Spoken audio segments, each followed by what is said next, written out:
कैसे आपको इलेक्ट्रिक गाड़ी बर्बाद कर सकती है और क्यों, किस रीज़न में इलेक्ट्रिक गाड़ी बेटर है और किस केसेस में आपकी फ्यूल वाली गाड़ी बेटर है। पूरी एक डिटेल्ड डिबेट होगी जो आपने आज तक पूरे यूट्यूब पे नहीं देखी होगी। इतना डीप एक एक पॉइंट को मैं डिस्कस करूंगा ईमानदारी के साथ, क्योंकि मैं खुद एक कार एंथुसियास्ट बोल सकते हूँ। तो मुझे पता है कि प्रैक्टिकल में क्या क्या दिक्कत आती है। मेरे पास खुद मतलब कार्ड्स हैं, मतलब 1998 से हमारे बस गाड़ी है, तो मुझे पता है कि भाई क्या एक यूज़र को, एक ओनर को दिक्कत आती है। तो करते हैं स्टार्टिंग। देखिए, दुनिया बदल रही है, रिवॉल्यूशन हो रहा है और होना भी चाहिए, मैं तो ये मानता हूँ। तो अब आपने देखा होगा कि इलेक्ट्रिक गाड़ियाँ ज़्यादा प्रमोट हो रही हैं और अच्छे अच्छे ऑप्शंस भी आ रहे हैं। ऐसी बात नहीं, जैसे आपने सुना होगा BYD कंपनी है तो वर्ल्ड की सबसे बेस्ट ईवी गाड़ी बनाती है। इसके अलावा आपका MG की भी आ रही है और आपका जो है सुजुकी की ई विटारा भी आ रही है। मतलब ऑप्शंस अच्छे अच्छे आ रहे हैं और हायर सेगमेंट में जो मर्सिडीज वगैरह की भी, BMW की भी इलेक्ट्रिक गाड़ियाँ आ गई हैं। ठीक है, तो रिवॉल्यूशन तो देखो आना है। हम फ्यूल पे बहुत समय से निर्भर थे, अब एक ग्रीन एनर्जी की तरफ जाना था और जाना है। अब देखिए, इलेक्ट्रिक गाड़ी का फ़ायदा तो यही आपको बताइए कि भाई, सबसे पहला फ़ायदा है कि भाई इकोनॉमिक कॉस्ट, यानी कि वो उसकी रनिंग कॉस्ट ऑलमोस्ट ज़ीरो ही पड़ती है। क्योंकि आप, अगर आपके घर में सोलर पैनल लगा हुआ है और आप अपनी गाड़ी को घर में चार्ज करते हो तो ऑलमोस्ट आपको फ्री ही पड़ेगी। आप कितना भी उससे जाओ आओ। कुछ कुछ केसेस में जिन पे सोलर पैनल नहीं है, या उसके केस में जो है इलेक्ट्रिक गाड़ी भी पेट्रोल की मुकाबले सस्ती ही पड़ती है और सर्विस कॉस्ट भी उसमें नहीं आती, क्योंकि इंजन तो होता नहीं, इंजन ऑयल वगैरह पार्ट्स वगैरह नहीं पड़ते, मूविंग पार्ट्स गाड़ी में नहीं होते हैं, बहुत कम होते हैं। अगर एक एक पेट्रोल वाली गाड़ी में मूविंग पार्ट अगर 1000 है तो इलेक्ट्रिक गाड़ी में मूविंग पार्ट्स मुश्किल से 100 से ऊपर नहीं होते।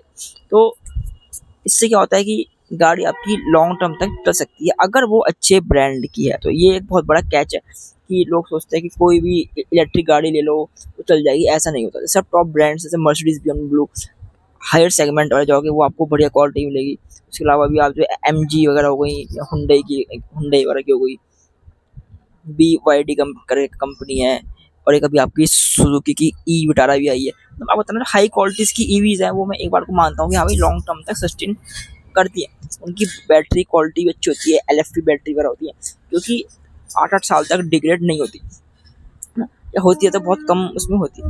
तो ये तो मैं मानता हूँ कि इलेक्ट्रिक गाड़ियाँ फ्यूचर हैं और आज तो कल आपको मजबूरी में ही सही ईवी पे शिफ्ट करना पड़ेगा। लेकिन मैंने कुछ देखा कि इसके एक नुकसानदायक चीज़ें ये हैं कि इलेक्ट्रिक गाड़ी जो होती है उसमें एक आपको दिक्कत आएगी कि सपोज़ आप देखो कहीं लॉन्ग ट्रिप पे जाते हैं, है ना। अब और आप सपोज़ आपका मन बन गया कि चलो मैं शिमला जाऊँगा, मसूरी जाऊँगा, या फैमिली के साथ कहीं राजस्थान जाऊँगा, या कहीं बहुत मतलब घूमने जाऊँगा। तो लॉन्ग ट्रिप में शायद मुझे लगता है कि इलेक्ट्रिक गाड़ी आज कामयाब नहीं है। आप बोलोगे नहीं भाई हर जगह चार्जर है, तो चार्जर लिमिटेड हैं और मेन एरियाज़ में। सपोज़ आप किसी उत्तराखंड के किसी गाँव में घूमने गए, या चलो उत्तराखंड भी आप घूमने आ गए, तो यहाँ मुश्किल से ही आपको किसी पहाड़ की लोकेशन पे शायद ही कहीं इलेक्ट्रिक चार्जर मिलेगा। पता नहीं वो वर्किंग होगा नहीं होगा, उसमें कोई दिक्कत तो नहीं होगी। और तीसरा ये है कि वो होगा तो 1 या 2 ही होंगे जहाँ पे और लोगों की भी गाड़ियाँ चार्ज हो रही होंगी। तो मतलब वही है कि अभी यहाँ पे एक बहुत बड़ा एक इशू है कि इलेक्ट्रिक गाड़ी में ये एक चीज़ रहती है कि हाँ भाई आपको लॉन्ग रूट पे थोड़ी सी दिक्कत आएगी। अभी तो है नहीं कि भाई आपने गाड़ी चार्ज में लगाई और 2 मिनट में वो चार्ज हो गई, आप चले गए। ऐसा होता तो मैं बात मानता, लेकिन गाड़ी चार्जिंग भी उसकी जो है, अगर आप फास्ट चार्जर भी होगा तब भी वो 4-5 आवर्स तो लगाती है एवरेज। तो ये सब चीज़ें डाउन साइड में अभी भी हैं उसके। हालांकि कोई ऐसी बैटरी टेक्नोलॉजी आ जाए कि भाई जहाँ 10 मिनट में फुल चार्ज है तब तो बात अलग है। लेकिन अभी के सिनेरियो में जबकि वीडियो रिकॉर्ड हो रही है तो जो है इलेक्ट्रिक गाड़ी में ये इशू है।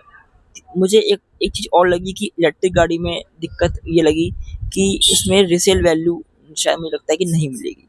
जैसे कि आप अगर इंजन वाली गाड़ी लेते हैं तो उसमें कुछ ना कुछ रीसेल वैल्यू मिल जाती है, लेकिन इलेक्ट्रिक में क्योंकि बैटरी का नेचर है डिग्रेड होना, बैटरी हर साल डाउन होती है। जैसे आप एग्जांपल के तौर पे, और आप चाहे 2 लाख रुपए का एप्पल का सबसे महंगा फ़ोन ले आओ जो वर्ल्ड की सबसे बेस्ट मतलब फ़ोन है, उसकी भी बैटरी 2-3 साल बाद डाउन होने लग जाती है।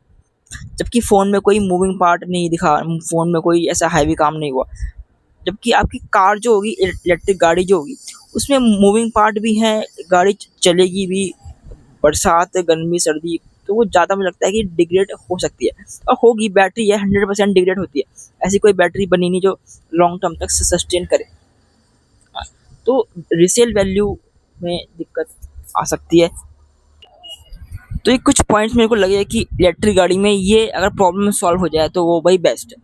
कि एक तो भाई लॉन्ग रेंज की दिक्कत हो जाए सॉल्व, कि भाई अगर आप चलो मेट्रो सिटीज़ में अगर आप हो, चलो मैं मानता हूँ, हाँ, चलो वहाँ पे आपको ज़्यादा चार्जर मिल जाएंगे, ज़्यादा इंफ्रा अच्छा मिल जाएगा। लेकिन अगर आप कहीं घूमने जाते हो भाई, आप महंगी गाड़ी लेकर के बैठे हो अगर, है ना, तो भी आपका मन करता होगा भाई एक बार तो साल में एक बार या महीने में एक बार 2 बार मैं फैमिली के साथ कहीं ट्रिप पे जाऊँ या दोस्तों के साथ कहीं ट्रिप पे जाऊँ। जैसे कि मैंने देखा है कि लोग बार जो है अपनी अल्टो से ही जो है लेह लद्दाख तक जाते हैं। भाई सपना होता है सबका, मेरा भी है। तो ऐसा कोई सपना आपके अंदर अगर है तो मुझे लगता है नहीं कि वो ईवी में पूरा हो पाएगा, क्योंकि ईवी मुझे लगता नहीं कि लेह लद्दाख तक आप ऐसे जाओगे रिस्क लेकर के। और कहीं अगर आपको दिख रहा है कि हाँ भाई ये चार्जर यहाँ पे है, तो ऐसा कहीं पक्का नहीं है कि वो चार्जर आपके लिए फ्री होगा या चार्जर वर्किंग होगा या चार्जर आपकी गाड़ी के साथ कंपैटिबल होगा नहीं होगा। तो बहुत सारे terms and conditions real practical life में दिखेंगे। ऑन पेपर तो आपको दिखेगा कि हाँ भाई आप लेह लद्दाख हुआ होगे अपनी इलेक्ट्रिक गाड़ी से, लेकिन जब आप रियल प्रैक्टिकल लाइफ में वहाँ जाओगे तो आपको दिखेगा कि नहीं भाई दिक्कतें हैं। तो कुछ प्रॉब्लम्स मेरे को लगती हैं इलेक्ट्रिक गाड़ी में। बाकी ये उनके लिए अच्छी है जिनके पास ऑलरेडी एक गाड़ी फ्यूल वाली है, बस उनको बैकअप के लिए चाहिए, या जो बस सिटी में घूमते हैं या फिर थोड़ा बहुत अपना सिटी थोड़ा सा आउटर में चले गए फिर आ गए। तो ऐसे लोगों के लिए ये एक बार को सही है। लेकिन अगर आप फर्स्ट यानी कि आप एक ही गाड़ी ओन करना चाहते हो ईवी ही, तो मेरे को लगता है कि वो प्रैक्टिकल शायद नहीं है। अगर आपका सपना ऐसा है कि मुझे लॉन्ग ट्रिप पे जाना है, या आपको आपकी गाड़ी की रीसेल वैल्यू भी चाहिए, क्योंकि आप गाड़ी को भाई अभी नहीं तो 10 साल बाद बेचोगे, है ना, बैटरी डाउन होगी भाई। जो आज गाड़ी नई गाड़ी आपको रेंज दिखा रही है सपोज 500 की, तो वो 3-4 साल बाद रेंज दिखाएगी थोड़ी कम। और होना है, आप चाहे कितनी महंगी हो, चाहे अगर आप चाहे रोल्स रॉयस तक ले आओ, तो वो भी बैटरी डिग्रेड होती है। हालांकि battery BaaS battery as a service, यानी कि ये भी एक सिस्टम आजकल मिलने लग गया कि बैटरी आपको कंपनियां रेंट पे देती हैं। लेकिन फिर भी आप समझो कि रिसेल वैल्यू में हल्की सी दिक्कत आ सकती है। अगर कोई कंपनी बायबैक की गारंटी ले तब बात अलग है ना। तो बहुत सारे अभी एक पॉइंट्स ऐसे हैं कि जहाँ पे इलेक्ट्रिक के लिए थोड़े से क्वेश्चन मार्क निकल के आते हैं। बाकी अब बात करते हैं फ्यूल वाली गाड़ी की। देखो पेट्रोल की मैं बात करूंगा, देखो डीजल का अंत है ना, 1-2-3 साल बाद डीजल का अंत हो जाएगा। अब डीजल का गाड़ी लेना भी सही नहीं लगता मेरे को ना। तो आप पेट्रोल मान लो, पेट्रोल की अगर कोई गाड़ी है तो देखो पेट्रोल में आपको पता है कि E20, E30, E40, आज चलो हमने अगर वो चीज़ सरकार से बोल के स्टॉप भी करा दी तो अगली बार वो अप्लाई हो जाएगी, एक दिन तो अप्लाई होगा। तो वो सब चीज़ें हैं। ऊपर से फ्यूल कॉस्ट आप देखो कितनी है भाई, फिर उसके बाद मेंटेनेंस अलग, सर्विस कॉस्ट अलग, ये वो 100 तरह की दिक्कतें भाई अलग आती है पेट्रोल वाली गाड़ी में। तो वो भी एक अपने आप में इशू है। दूसरा ये है कि हाँ भाई हमारी पेट्रोल की एक लिमिट है, फॉसिल फ्यूल्स वगैरह जो है हमें बाहर डिपेंडेंट रहना पड़ता है। आपकी जेब के लिए भी थोड़ा सा एक खतरा तो है ही। तो देखो पेट्रोल भी फ्यूचर नहीं है, पेट्रोल का भी एक पाम एंड होना ही है ना। तो वो पेट्रोल और डीजल अपने लास्ट के समझ लो एरा में है। मुश्किल से मुश्किल आप मान लो 10 साल और ये इनकी लाइफ है। इसके बाद मुझे लगता ही नहीं कि अब ये गाड़ी आएगी। तो फिर वो एक अच्छा ऑप्शन निकल के मेरे सामने आया है, वो मुझे ऐसा लगता है कि वो ऑप्शन थोड़ा सा सही है, सेंस है उसमें। वो है जी हाइब्रिड वाली गाड़ियाँ जो आ रही हैं, जिसके अंदर इंजन भी होता है, बैटरी भी होती है, वो मेरे को थोड़ी सही लगती है। कि ठीक है भाई उसमें लॉन्ग ट्रिप पे जाने का रेंज भी आपको मिल जाएगी, गाड़ी में रिसेल वैल्यू भी मिल जाएगी, उसमें इंजन लगा हुआ है। अब 1% बैटरी आपकी ख़राब हो गई, डाउन हो गई, तब भी वो गाड़ी आपकी इंजन के दम पे गाड़ी चल जाएगी। आपको माइलेज भी नॉर्मल जो पेट्रोल वाली गाड़ी है उससे शायद दुगनी मिलती है। अगर नॉर्मल गाड़ी आपका एवरेज देगी 10-12 का, तो हाइब्रिड गाड़ी आराम से 20-22 या उससे ऊपर का एवरेज दे रही है जो हाई एंड वाली है। हाइब्रिड पे कंपनियां काम कर रही हैं और स्ट्रॉन्ग हाइब्रिड पे काम हो रहा है ना। तो ये एक बार को सेंसिबल मेरे को लगता है कि चल ठीक है भाई, यहाँ पे हाइब्रिड में इंजन का भी आपको मज़ा मिल जाएगा और इलेक्ट्रिक का भी मज़ा मिल जाएगा। हालांकि एक एक और कॉन्सेप्ट आने वाला है, उसका नाम है प्लग इन हाइब्रिड, यानी कि आप गाड़ी को प्लग इन यानी कि घर में भी चार्ज कर सकते हो और उसमें इंजन भी होगा यानी कि पेट्रोल भी होगा। तो जैसे आपको कहीं आस-पास जाना है तो भाई आप पेट्रोल को ऑफ करके सिर्फ इलेक्ट्रिक पे जाओ। जो आपको लगे हाँ भाई मेरी गाड़ी की रेंज अब बस हो गई, एंड हो गया, आप गाड़ी का इंजन ऑन कर दो। तो वो प्लग इन हाइब्रिड वाला सिस्टम मेरे को अच्छा लगा कि ठीक है भाई, आप दोनों चीज़ों का फ़ायदा उठा रहे हो कि भाई आपकी जेब पे भी असर नहीं आ रहा है, आपको लॉन्ग रेंज भी मिल रही है, आप किसी एक फ्यूल पे डिपेंडेंट भी नहीं हो, है ना, और आपको गाड़ी की रीसेल वैल्यू भी मिल जाएगी। तो इन चीज़ों पे काम चल रहा है, अभी हो रहा है। अभी एमजी ने किया है और एक कंपनी है बीवाईडी ने भी इस पे काम किया है। बस यह कि थोड़ा इम्प्लीमेंटेशन में समय लगेगा, लेकिन काम हो रहा है। तो मेरे according according to me video को मैं कंक्लूड करूँगा तो मैं ये बोलूँगा कि देखिए, अगर आप प्योर इलेक्ट्रिक गाड़ी के बारे में सोच रहे हैं तो आप बिल्कुल ले सकते हैं, लेकिन मैंने आपसे क्या कहा, वो तब ले सकते हैं जब आपके पास ऑलरेडी एक गाड़ी हो। जब आपके पास ऑलरेडी एक फ्यूल वाली गाड़ी हो तब आप एक सेकेंडरी व्हीकल के ऑप्शन पर इलेक्ट्रिक गाड़ी को ओन कर सकते हैं, जहाँ आपकी अगर रनिंग भी ज़्यादा है तभी आपके लिए फ़ायदा देगी। क्योंकि अगर आपकी रनिंग ही नहीं है तब तब ये आपको थोड़ा लॉस देगी आपकी जेब पे। सपोज़ आप आपकी रोज़ की रनिंग 100 या 100 से ऊपर है, 100 किलोमीटर से ऊपर की रनिंग है आपकी डेली की, तो वहाँ पे और आपके पास ऑलरेडी एक फ्यूल वाली गाड़ी है, तब आप एक बैकअप के ऑप्शन में इलेक्ट्रिक कार ले सकते हो, जहाँ आप रोज़ अपने ऑफिस जाना आना या आप जो भी आपकी साइड पे आना जाना आप जो है इलेक्ट्रिक गाड़ी से कर सकते हो। वो आराम से आपके लोकल के लिए, तो सिटी के थोड़ा बाहर भी अगर आप जाओगे तब भी वो ठीक है। और आपको फ्यूल फ्यूल इकोनॉमी के तौर पे आपकी बढ़िया सेविंग्स भी करके दे देगी। कभी आपको फैमिली के साथ अल्ट्रा लॉन्ग ट्रिप पे कहीं जाना पड़ गया, तब वो आपके पास ऑलरेडी फ्यूल वाली कार है ही, उससे जाओ। तो ये एक सही है। लेकिन जो लोग सिर्फ इलेक्ट्रिक गाड़ी ही ले रहे हैं, उन पे कोई और गाड़ी नहीं है, तो वो लोग शायद फंस जाएंगे अगर वो पूरा बात अगर नहीं सुनेंगे तो। बाकी आपको एक ही कार लेनी है और आपको अगर ये देखना है कि यार नहीं यार पेट्रोल का भी एंड होने वाला है, आपको पता है, तो ऐसे कुछ बताओ कि जहाँ पे हल्का हल्का सब कुछ इसमें हो। तो मैं बोलूँगा जी स्ट्रॉन्ग हाइब्रिड एक ऐसा ऑप्शन है कि आपके लिए सही रहेगा। हाइब्रिड में भी मतलब अलग अलग आते हैं कि strong hybrid, plug in hybrid, है ना, और माइल्ड हाइब्रिड, ये आते हैं। इसमें भी जो आपको सही लगे, जो आपके बजट में आए, तो थोड़ा महंगा ही मिलेगा, हाइब्रिड थोड़ा महंगा ही आता है। तो जो आपके बजट में हाइब्रिड वाली टेक्नोलॉजी आ जाए, अपने अकॉर्डिंग आप रिसर्च करके उसको देख सकते हो। ठीक है भाई, वहाँ आपको इंजन भी मिल जाएगा, बैटरी भी मिल जाएगी, और आपकी सेविंग भी हो जाएगी, गाड़ी की रीसेल वैल्यू भी हो जाएगी, और लॉन्ग ट्रिप पे भी आप जा सकते हो। सब कुछ आपके फेवर में। तो ये था एक आज का छोटा सा कंक्लूजन। बस हाइब्रिड गाड़ी का नुकसान, बस एक ही नुकसान है कि एक तो थोड़ी महंगी आएगी, और दूसरा उसमें नुकसान ये आ सकता है कि भाई गाड़ी, क्योंकि हाइब्रिड गाड़ी के अंदर बैटरी होगी छोटी सी, तो बैटरी आज तो कल तो 2 4 5 7 8 10 साल बाद ख़राब होगी।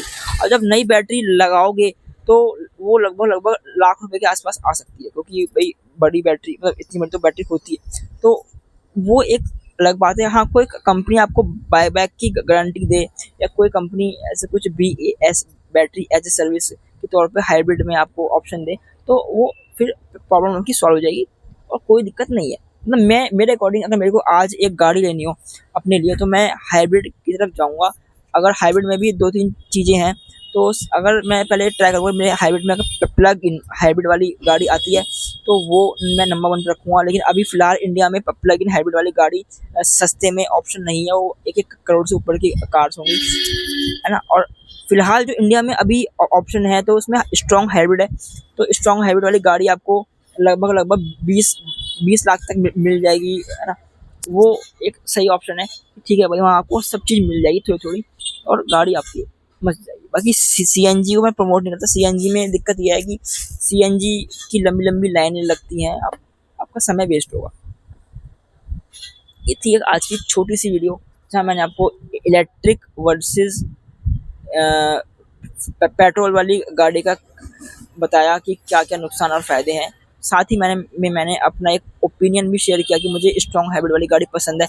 तो वो मैंने आपको बता दिया। लेकिन एक चीज़ मैं आपको बता दूँ कि स्ट्रॉन्ग हाइब्रिड, वो हाइब्रिड में भी माइल्ड हाइब्रिड की तरफ मत जाना, क्योंकि माइल्ड हाइब्रिड कुछ नहीं है, वो सिर्फ एक मार्केटिंग का नाम है माइल्ड हाइब्रिड, जबकि वो जो है प्योर हाइब्रिड नहीं है।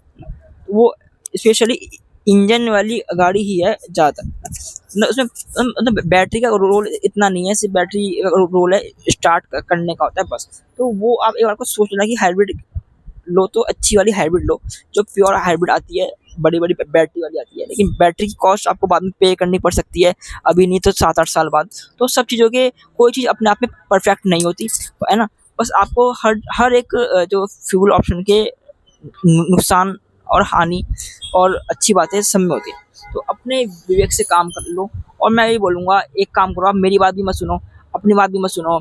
आप ना अपनी प्रॉब्लम को लिखो एआई पे, चैट जीपीटी पे लिखो कि मुझे ऐसे-ऐसे कार लेनी है, मेरे पास ऑलरेडी ये कार है या नहीं है, मेरी डेली की रनिंग इतनी है, मैं कभी-कभी अपनी फैमिली के साथ लॉन्ग ट्रिप पे जाता हूँ। अब ये बताओ कि मुझे प्रैक्टिकल बताओ कि मुझे कौन-सी गाड़ी लेनी चाहिए, स्ट्रॉन्ग हाइब्रिड, इलेक्ट्रिक या प्योर पेट्रोल या सीएनजी वाली। तो वो आपको एक बेस्ट एडवाइस देगा एआई। तो यहाँ से आप अपने आप की नीड्स को लिख करके एक बेस्ट आंसर वहाँ से ले सकते हो। मेरा काम था बस आपको एक इन्फॉर्मेशन देना कि भाई ऐसे-ऐसे चीज़ें काम करती हैं। कोई भी चीज़ 100% बेस्ट नहीं है। एक ना एक दिक्कत सब में होती है, चाहे वो इलेक्ट्रिक क्यों ना हो, चाहे वो पेट्रोल ही क्यों ना हो और चाहे वो आपका स्ट्रॉन्ग हाइब्रिड ही क्यों ना हो। मैं मिलता हूँ आपसे नेक्स्ट वीडियो में। आई होप आपको ये वीडियो मेरी थोड़ी-सी अच्छी लगी होगी। एकदम रॉ जानकारी दी है, कोई फालतू की स्क्रिप्ट स्क्रिप्ट कुछ नहीं है। जितनी मुझे पता था मैंने अपने बेसिस पे रियल एक्सपीरियंस अपना शेयर करके आपको चीज़ें बता दी। मैं मिलता हूँ आपसे, तब तक के लिए जय हिंद, वंदे मातरम।